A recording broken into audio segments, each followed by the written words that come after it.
begin, thank you guys so much for coming. We're going to be talking about the inspection contingency, mine and Joan's favorite topic. If any of you, which I think Josh Wallace, I think you were on the training back in June. This is going to be pretty much a repeat of that. But as these things go, and as we gain new agents all the time, you'll start to see that we'll be repeating trainings, especially key trainings often. So we wanted to revisit the home inspection contingency again. So moving forward. So the inspection contingency has three parts, three sections, and we'll go through each section and go through the details of each section in this training. The first one defines inspections versus testing, and then outlines some additional provisions for a seller and a buyer when it comes to the inspection contingency. The second piece of the language in the inspection contingency is the inspection contingency itself. And then we're going to be going over the right to cure, which is attached to the inspection contingency, but the right to cure is also attached to other contingencies in the offer to purchase. So the concept is the same and works the same in each contingency that it is attached to. And that being said, I'll give a plug for our October 4th training.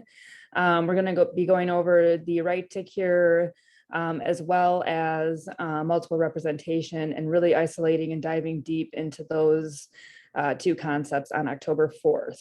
So if you want to mark your calendar for that one to attend, that would be great. And then again, the inspection contingency is outlined in the offer to purchase in lines 178 through 226. The inspection contingency is, of course, in the condo offer to purchase, and it works the exact same way. So getting into it. So section 1, starting at 178. So again, defining inspections versus testing, and I will just read through this. Buyer may only conduct inspections or tests if specific contingencies are included as a part of this offer, meaning you have checkmarked the box and the inspection contingency is included. An inspection, quote unquote, is defined as an observation of the property, which does not include an appraisal or testing of the property, other than testing for leaking carbon monoxide or testing for leaking LP gas or natural gas used as a fuel source, which are hereby authorized. So it's stating right in the language here that the general home inspector can go ahead and test for leaking carbon monoxide and test for natural gas. When you are observing home inspections, you'll see them take out their testers with and test the pipes for these gases. That is the only test that an inspector, the general home inspector, is allowed to do. Just admitting somebody in. Bridget is back. That's great. Now it goes on to define a test. A test is defined as the taking of samples of materials such as soils, water, air, or building materials from the property for laboratory or other analysis of these materials. The testing contingency is over in the addendum A, and if your buyer wishes to include a testing contingency, you will address it in the addendum A language. I think that they are really making sure that we're defining the two here in this part, because I think it's often, I think that agents make the mistake of addressing testing along with the inspection contingency. So the offer language is just really explicit in defining the two and differentiating the two. So again, if your buyer wants to include a testing contingency, they will address that in the addendum A. Now here is a provision for the seller. So beginning on 182, seller agrees to allow the buyer's inspectors, testers, and appraisers reasonable access to the property upon advance notice, if necessary, to satisfy the contingencies in this offer. So you as a listing agent, when you are presenting these offers and your seller accepts an offer with an inspection contingency, we're making sure that the seller understands that they need to allow the buyer's inspectors and therefore follow-up inspections to take place. I have heard of sellers just at the last minute not allowing inspectors in and just having to remind them that you have agreed to this in the offer to purchase. So we must allow them access to help satisfy this contingency. Now provision for the buyer when it comes to actual attendance at inspections. So buyer or licensees or both may be present at all inspections and testing. We want to make a note here. We at Keller Williams strongly encourage that all buyers agents are attending their home inspections with their buyers. Sometimes you will see, as listing agents, you'll see that buyers agents will not attend buyers inspections. That is permitted within the scope of the offer. It is okay for a buyer just to attend the home inspection with just their home inspector. But we, again, as a group and as a general loose policy, want to make sure that our buyers agents are attending with their buyers for a number of reasons. Namely, we want you to be able to be there on behalf of your buyer, with your buyer, making sure that you are there as a resource to answer any questions, you know, being able to be another ear on what the inspector says to the buyer. You know, you need to communicate these things with the listing agents. Just safety reasons, security reasons. We want to have as many people, we want people at the house on behalf of the sellers, again, just for security. And then also just general business building, and to further your education, and to be able to represent your buyer in the best possible way going forward. You as a buyer's agent, by attending these inspections, will pick up so much. I have learned so much by attending inspections for my own buyers, and then of course for other agents who need help covering inspections. So know that that's an option for you as well as new agents. Take up the opportunity to cover home inspections for agents who may not be able to attend. You'll see those opportunities posted on our Facebook often. Reach out to busy agents and say, you know, if you ever need an agent to cover a home inspection, let them know that you are available. But again, you just learned so much about the home's components, and then just, you know, building rapport with your buyer as well. So I spent a lot of time on that, but we just really want to stress that it's important to be there for your buyers. Yeah, I would like to add, as a buyer's agent, this is the second most important negotiating you're going to do in an offer.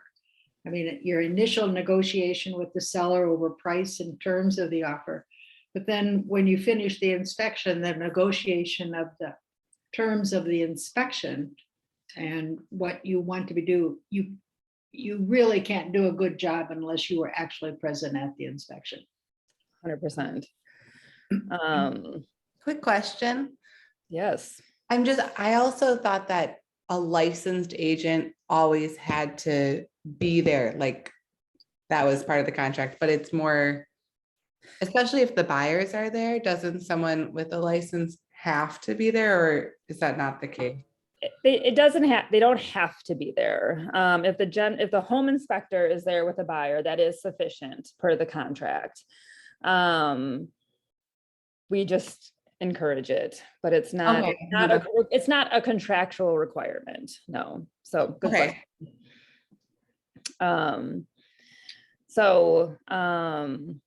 Just one more comment. You know, I had made the comment that you as a new agent, you know, our new agents should really be seeking opportunities to attend home inspections whenever they can. And then likewise, you as a listing agent, or you as the buyer's agent, excuse me, if you cannot attend your own home inspection, you need to be reaching out to another agent to attend on your behalf and compensate them. So, oops. All right, moving on, line 184. So except as otherwise provided, seller's authorization for inspections does not authorize buyer to conduct testing of the property. So just another statement that this is only authorizing a home inspection and not testing of the property. So seller must authorize that testing separately.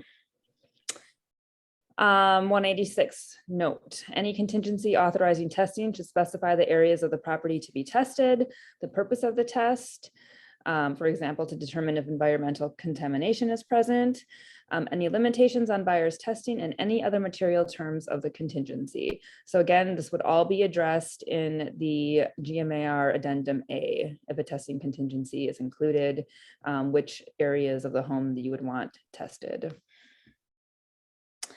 189, a provision for the buyer. Buyer agrees to promptly restore the property to its original condition after buyer's inspections and testing are completed unless otherwise agreed to with the seller. Buyer agrees to promptly provide copies of all inspections and testing reports to seller. Seller acknowledges it's a blessing and a curse that texts and phone calls come in on your laptop. Oh yeah, buyer agrees to promptly provide copies of all inspection and testing reports to the seller. I have this highlighted to go over this point. There's a lot packed into this as well. As a buyer's agent, when you receive that home inspection report, more often than not, you're going to be CC'd on the email from the inspector to the buyer delivering that report. We think that it is generally good practice to forward that report straight onto the listing agent as soon as you receive it. It does not define prompt per se in this line, but we want you guys to, as buyer's agents, delivering those reports right away. For a number of reasons, but mainly it just gives everybody time to review these reports. They are very lengthy. These are 50+ page reports. We want everybody to have an opportunity to review them in a timely manner. Even though your buyer at this point may not even know or have determined yet what they want to have further investigation on, it's nice for the seller to be able to review, and there will not be any surprises once they receive those buyer requests. So, seller acknowledges that certain inspections or tests may detect environmental pollution, which may be required to be reported to the Wisconsin Department of Natural Resources. This doesn't come up very often, but just a statement for the seller. Okay, any questions so far on any of this? No, okay. One comment I wanted to make about the home inspection in general, the contingency in general, which Joni and I have, talked about before and made comments before in other trainings. There's a lot of nuance in the inspection contingency. There's, this language, but a lot of nuance attached to it and a lot packed into this. So we will be expanding upon lots of parts of it. All right, the second section, so the inspection contingency itself, beginning at 193. So if your buyer wishes to include an inspection contingency, you're going to make sure to mark the box at line 193 with an X. This contingency only authorizes inspections, not testing. So yet another statement. So this is a 3-point inspection contingency, and I'll go over each line, of course. So this offer is contingent upon a Wisconsin registered or Wisconsin licensed home inspector performing a home inspection of the property after the date on line 1 of this offer that discloses no defects. So why I have this highlighted, very often I get the question, the buyer has a family member who's really handy, really knowledgeable about homes, and they wish to use them for their home inspection contingency. That is not allowed. We must be hiring Wisconsin registered or Wisconsin licensed home inspectors for the home inspection contingency. 2, and that's a statement that I am saying in my buyer presentations and buyer consultations as well. Point 2 on line 196. This offer is further contingent upon a qualified independent inspector or independent qualified third party performing an inspection of, and then here you would list any additional property components or areas that you know that the buyer would like inspected right away. The buyer has requested that they would like inspected right away.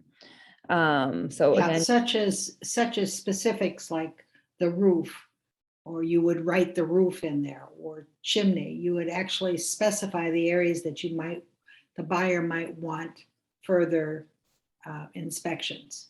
And that really gives you the permission to continue to bring in other experts during this inspection time. Please, it's one of my pet peeves, don't write in that line 197 entire premises. Already says entire premises. right. This is a line that you are to specifically list something that your buyer might want to really look into.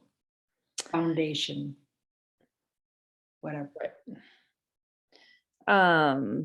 And with these separate component inspections, the implication here is also that a separate roof inspector is coming out to look at the property. It's not just the general home inspector.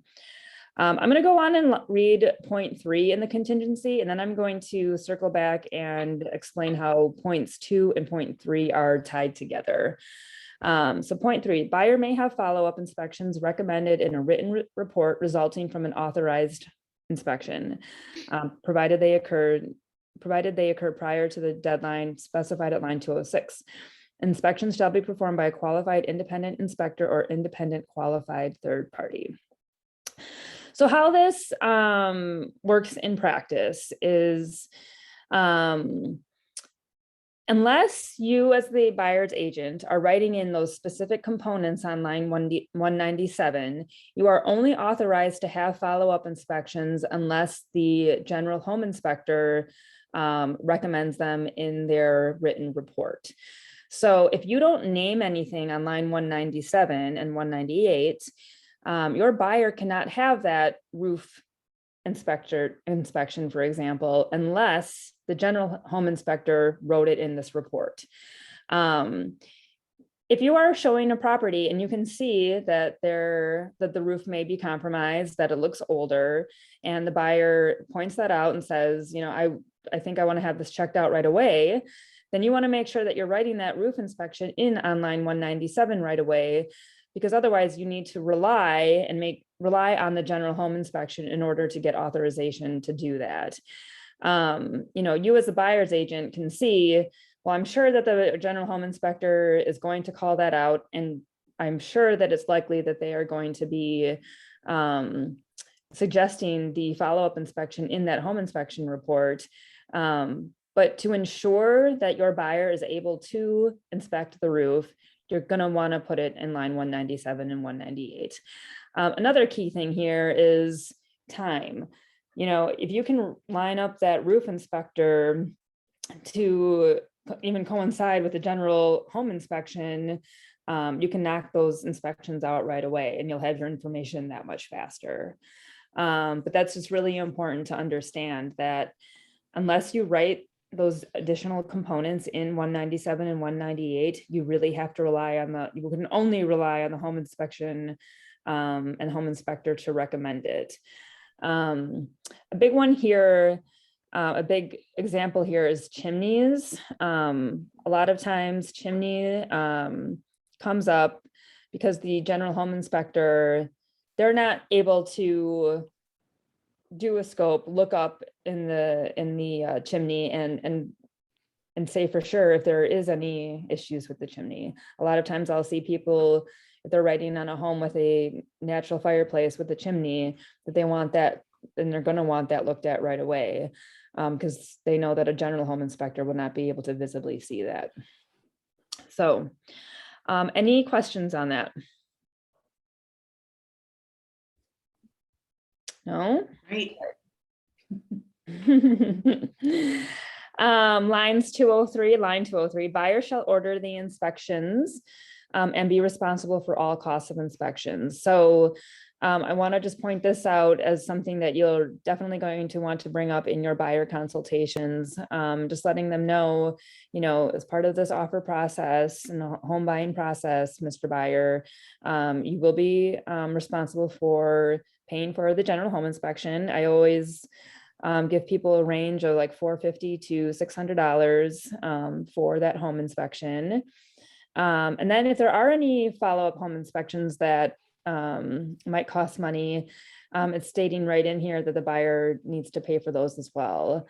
Just one comment, depending on the type of test or the type of inspection, I have seen buyer's agents be successful in negotiating those costs with the sellers. So just know that that is, that's perfectly okay to attempt to negotiate a cost of a follow-up inspection with a seller. But, again, kind of coaching that buyer through that, I'll always say, I'll make that attempt. But if we really want to make sure that we know the full extent of this repair, if we are unsuccessful, Mr. Buyer, you're going to want to have this, you're going to want to cover the cost of this. So,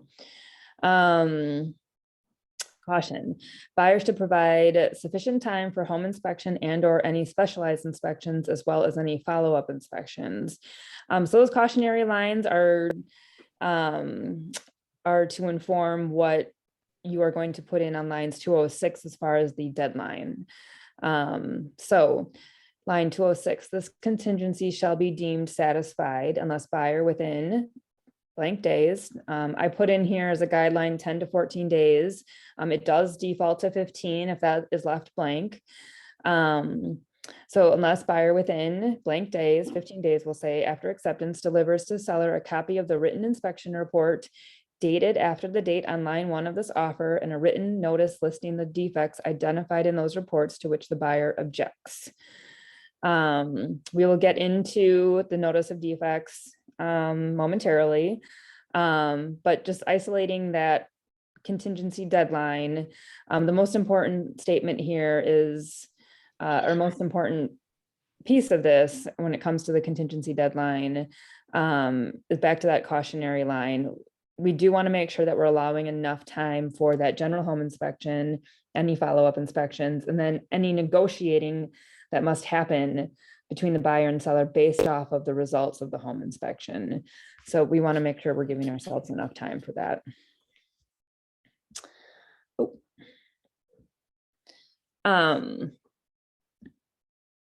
Move this line here in specs. Moving on. So line 209, caution, a proposed amendment is not a notice of defects and will not satisfy this notice requirement. So again, we will be going over notice versus amendment as it pertains to the inspection contingency momentarily. For the purposes of this contingency, so lines 210 through 211, for the purposes of this contingency, defects do not include structural, mechanical, or other conditions, the nature and extent of which the buyer had actual knowledge or written notice before signing this offer. So I have this highlighted. I just want to point out that if a buyer is aware of a potential defect, got some participants here.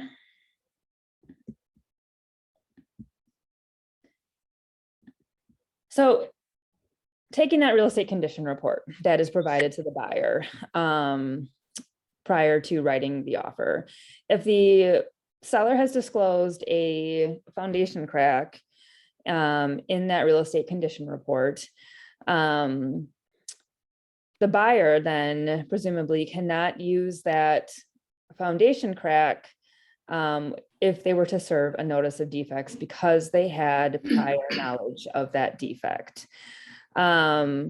Now, though, what comes into play is the phrase,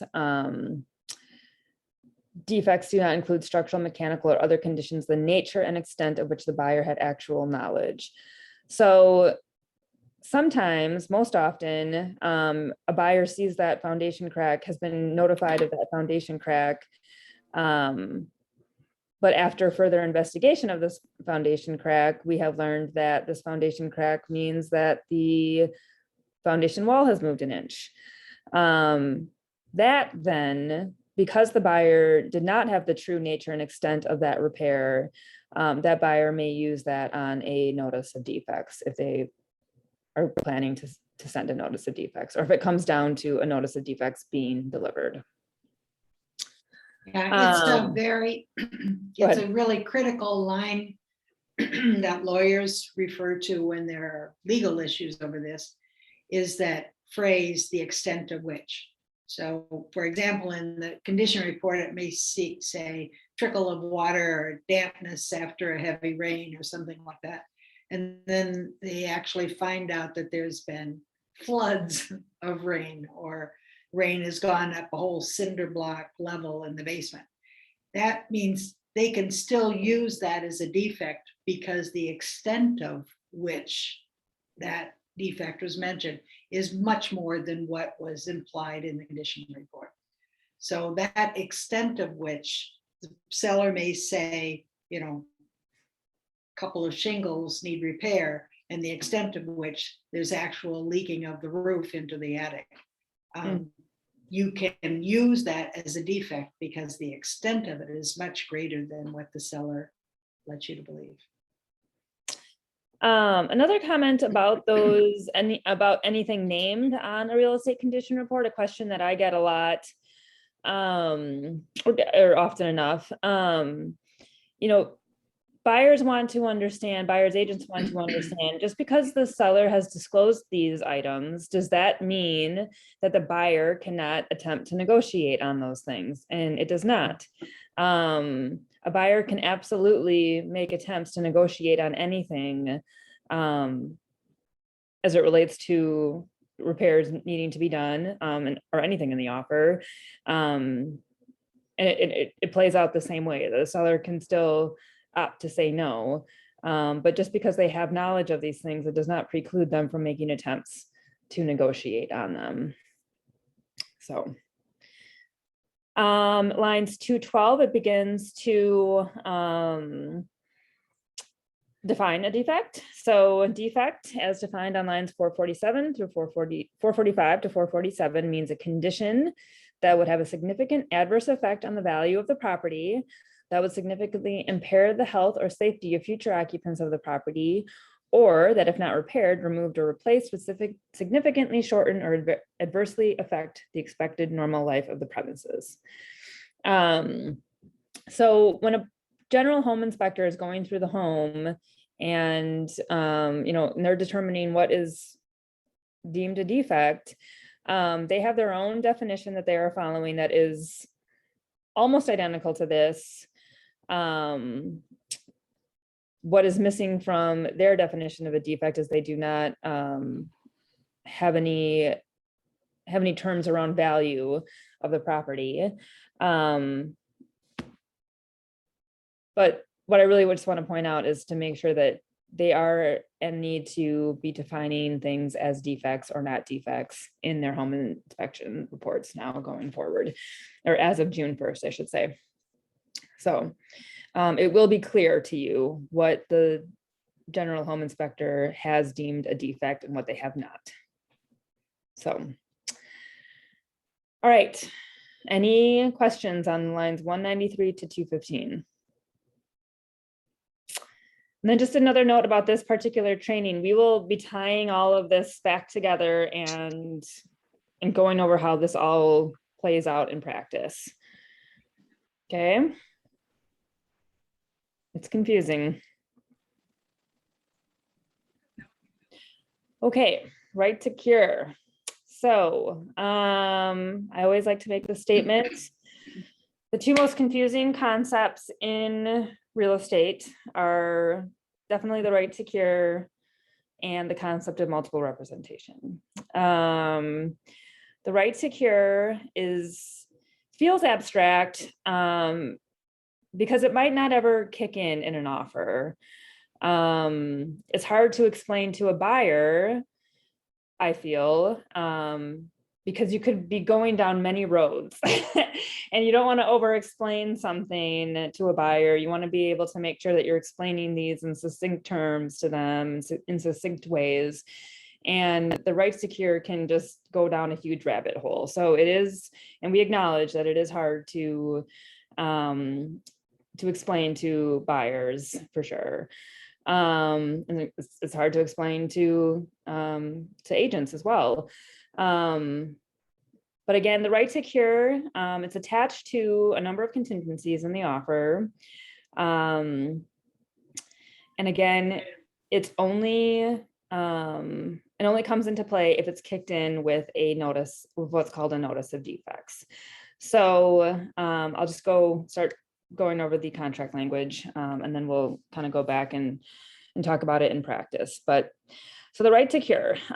So on line 216, you are going to determine if the seller has the right to cure or does not have the right to cure. So seller shall or shall not have the right to cure the defects.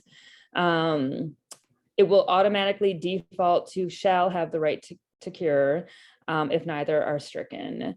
The simplest way to explain the right to cure is who you're determining here, who has the power to kill the deal if that notice of defects is delivered.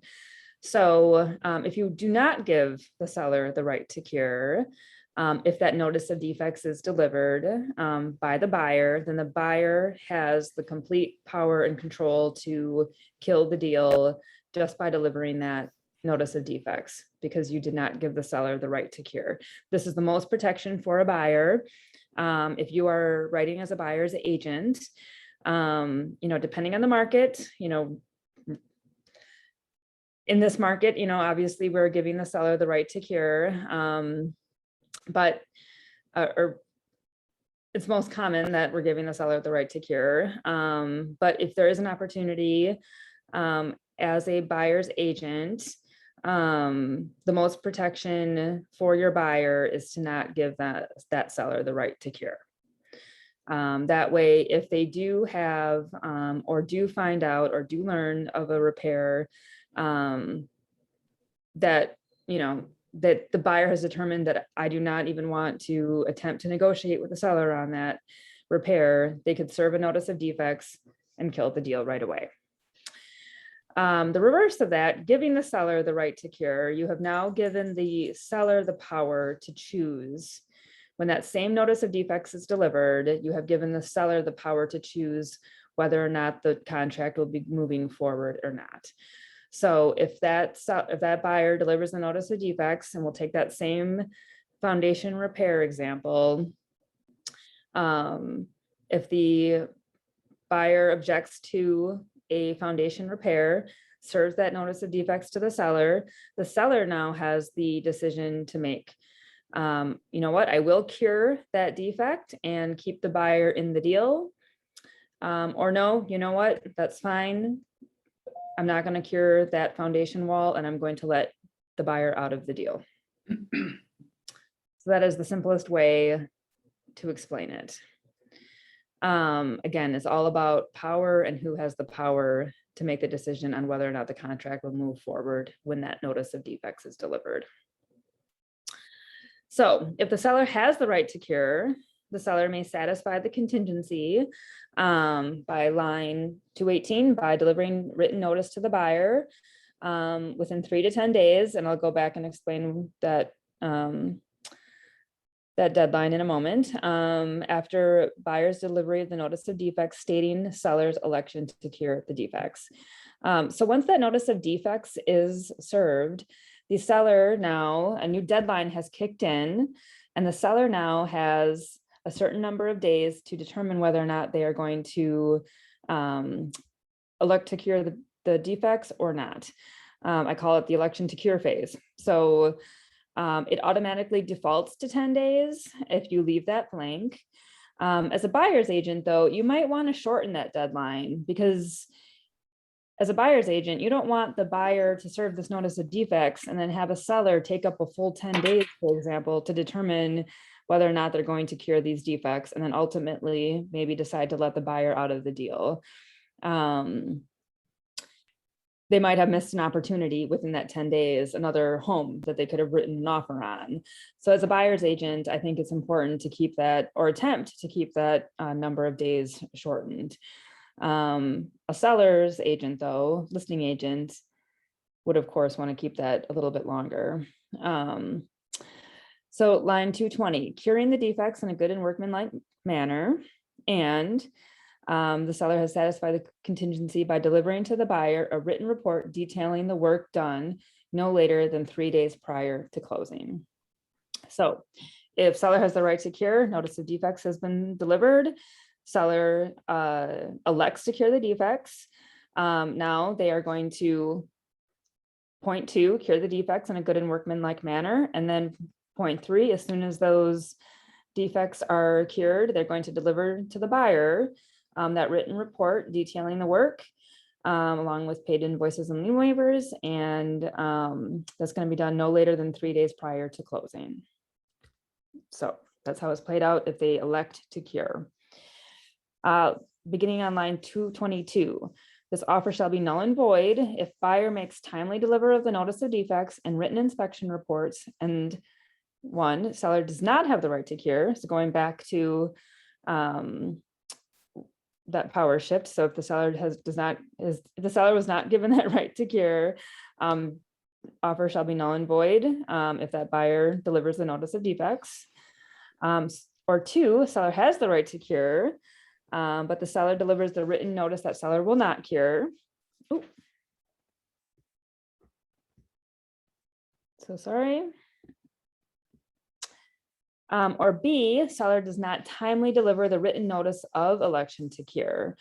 So if the seller has no intention of curing those defects once they receive that notice of defects, the seller must respond via their own notice stating that they will not cure.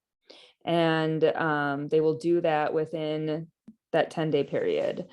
If that 10-day period comes and goes and the seller does not deliver a written notice one way or the other of electing to cure or not, then by default, the offer is null and void because the seller did not make a response.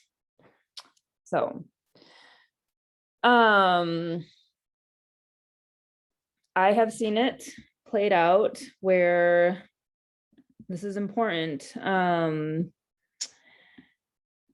Really paying attention to how the contract is written and paying attention to how this communication is to be delivered. So lines 224 through 226.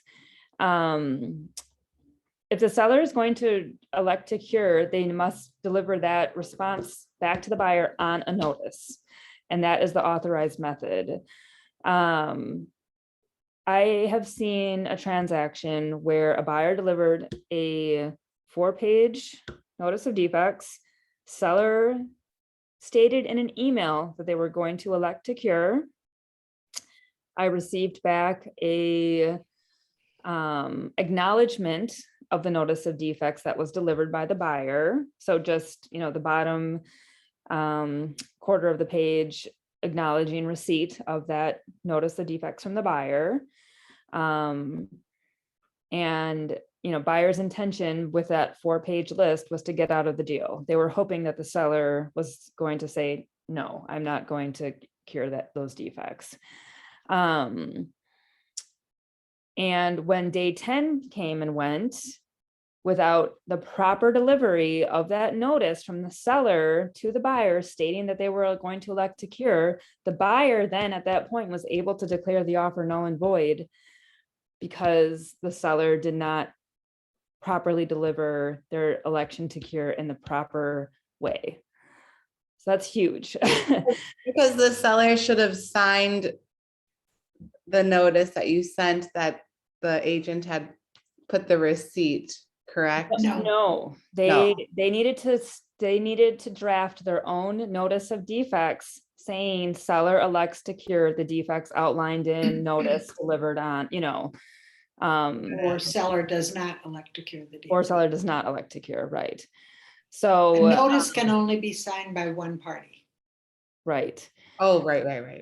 yeah, so, and it's right there in the contract, and so that's, that listing agent, I'm sure, had her tail between her legs when we delivered that news that, this is automatically null and void because you'd never, you didn't properly deliver it, so anyway, just you have to pay attention to those things. Just a side question. Yeah, of course. 4 pages of defects. I'm just even curious. So like, where do you? Every also a notice, or in this particular example, attorneys were consulted and, they listed every single thing under the sun, whether half of it could be argued that they were not defects per the definition of a defect, I guess I just mean like when you run out of room on the notice. Oh, I'm sorry. Yeah, no, you just continue on to a second, same document, a notice, but it's all got to be in the same type of form. So it says continued part 2 or something. Continued. Yeah. Perfect. Sorry, I was just like trying to picture that. Yeah. No. I mean, really, in a notice of defect where the seller does not have the right to cure, where it's in the buyer's court, the buyer only has to put one defect in there. Doesn't have to list all the defects because the seller doesn't have the right to cure. It doesn't matter. As long as he has one legitimate defect listed on his notice of defect, the offer is null and void. And when I say legitimate defect, we are now at a point where what we can call defects in a notice of defect, where it says these are the following defects to which the buyer objects, they really should be just stating the defect, not on what it does or what should be happening or how it should be fixed or anything like that, just stating the defect. And that it is a pure and simple notice of the list of defects. Now we can use the inspection report as a guide to what's a legitimate defect. If it's listed as a defect in the inspection report, that's a legitimate defect.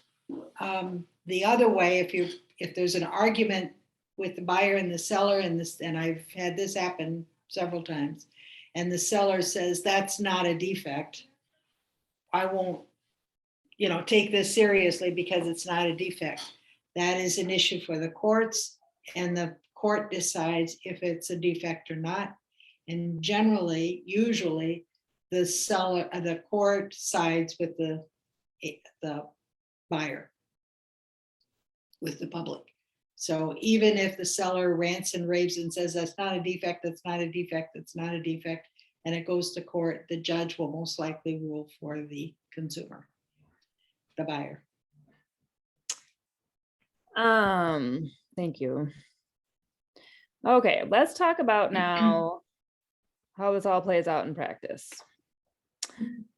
Looking at the first 2 bullet points, first 3 bullet points, amendment versus notice of defects, and when it is appropriate to use either. Our strong suggestions for negotiating first, always, and then the idea of follow-up inspections. So you're going to have your general home inspection, and that general home inspection is going to identify areas where there might need to be follow-up inspections. As a buyer's agent, There are conversations with your buyers, obviously, on, what's most important to them, what's most material to them in this contract. And you will start making phone calls to have these components further investigated. We are trying to identify the full extent of or the true nature and extent of a repair here, right? Which will be revealed after a contractor or independent and specialty inspectors there. We're trying to determine too the price of these things. That is the tool that will help us negotiate with the seller. And I always like to say too, even as a buyer's agent, and even if the buyer does not have an intent to pursue these repair requests with the seller, I think it's very important as a buyer's agent to be mindful of these follow-up inspections, because we want to make sure that our buyers are going in and doing our due diligence, and our buyers are going into these offers with these closings with their eyes wide open on the full scope of work on some of these repairs. I always like to give the example of a buyer who I had, and that's more to protect us too, protect everybody after closing, so that no issues come up. But I remember I had a buyer once who bought a historic home in a historic district, and all brick home, and it was revealed that there was $25,000 worth of masonry that needed to happen, another $10,000 in windows. I think after all was said and done, after we had all of these follow-up inspections, it was upwards of $50,000 to $60,000 worth of repairs that needed to happen on top of the purchase price. So, we went back to the seller, made our requests for these repairs to be done or some other concession to happen. And the seller stood firm and said, I'm not fixing any of it. Rather than, the buyer loved the home that much that they decided that they were willing to move forward and eat that money. And, at the end of the day, we did our job and they knew exactly what they were going into. So as long as they have that information, they can make the most informed decision about whether or not they want to move forward or not. And I just want to kind of put my 2 cents in and really plug that need that we need as buyer's agents, particularly need to do our due diligence and get those follow-up inspections lined up if we have an opportunity. So you're going to have your follow-up inspections. You are going to determine, what I call you're in your information gathering phase here.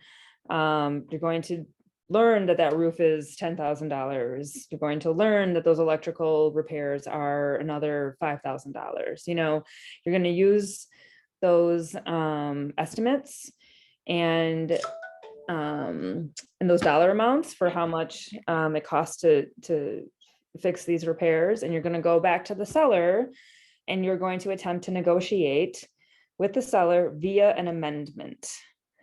We're always negotiating and making requests via the amendment to the offer to purchase. We are not putting these items on a notice of defects. Our first step in the inspection contingency is always to make these requests via an amendment. And the buyer has the option to determine after they've reviewed the home inspection, after they've reviewed the follow-up inspections, what they want to go forward to the seller with. And this is where you come into play in coaching the buyer and giving your advice on how to respond to a seller. There's a lot of variables on how you're going to respond to a seller, depending on the contract, of course, and the market, of course. But this is where your expertise is definitely needed. So you'll go to that seller. The seller has a number of ways that they can respond once they receive that amendment with those repair requests. They can agree to some of those requests. They can agree to all of the requests, or they can not agree to any of the requests. If it happens that they agree to 2 of a 5-point request, the buyer can determine, that's fine. Those are the 2 most important things that were important to me. If they just fix those 2 things, I'm totally willing to take on the other 3 and I'll move forward with the deal.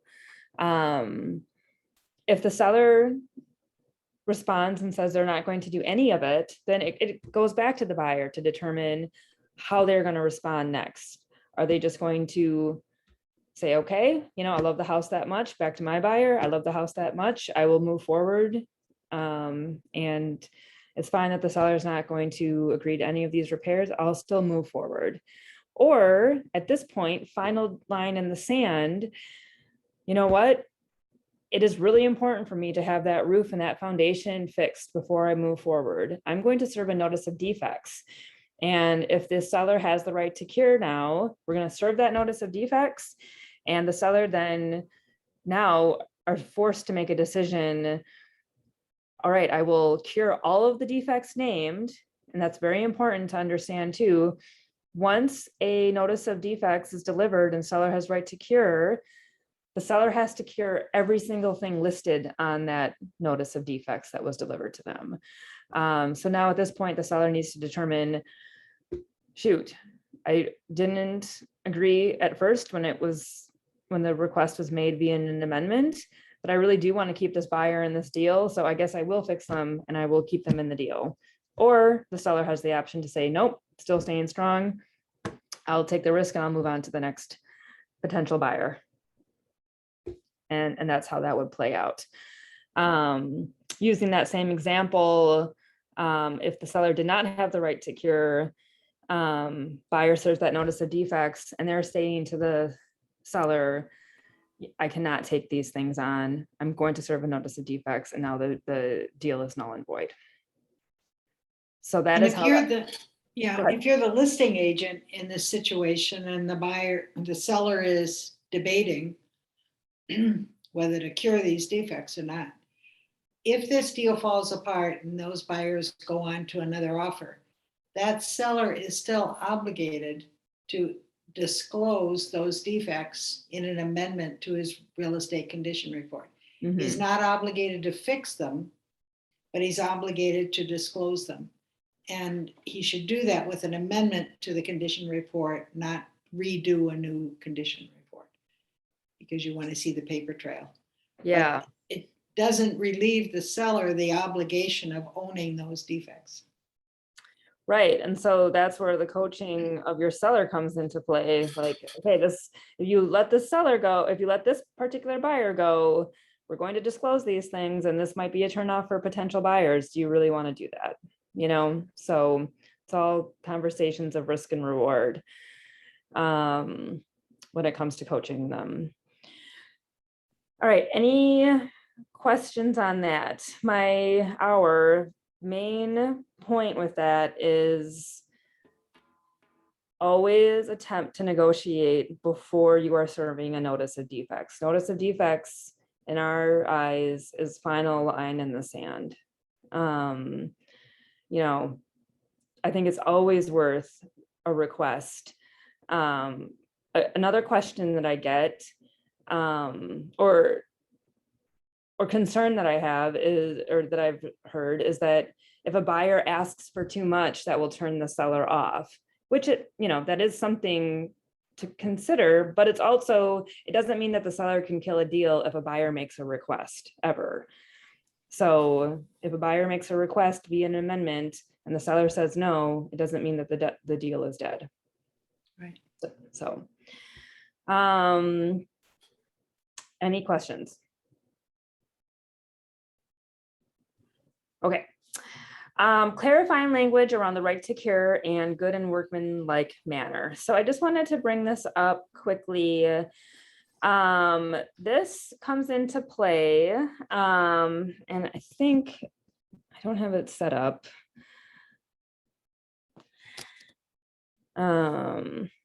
how much time do we have? 1:56. So actually, instead of showing you, but in the clause library, and this is kind of one of those ideas that, again, notice of defects might never come into play. So it's hard to wrap your head around this idea of good and workmanlike manner. But as a buyer's agent, you might want to consider changing how the seller were to cure those defects if they did elect to cure those defects. So actually, I'm going to go back to the contract, the language in the contract. So point 2 on line 220. So if seller has the right to cure and they elect to cure the defects, they have to remember, again, cure those defects in a good and workmanlike manner. So that term, good and workmanlike manner, can be gray. So as a buyer's agent, you might want to consider language to help protect your buyer, in that if the seller elects to cure those defects, we are ensuring that the seller is going to use licensed contractors to cure those repairs. Good and workmanlike manner could mean Uncle Joe could come over and fix it, right? So we just want to specify how exactly a seller is going to cure these things if they determined that they are going to elect to cure. So there is language in the clause library. If you have questions on this, please see us. But we can make this good and workmanlike manner phrase more specific for our buyers. And then market of the moment language. I'm happy to say that I feel I have not seen a need recently for agents to kind of redefine what a defect is when it comes to where this comes into play, I should say, is with all these competitive offers, we were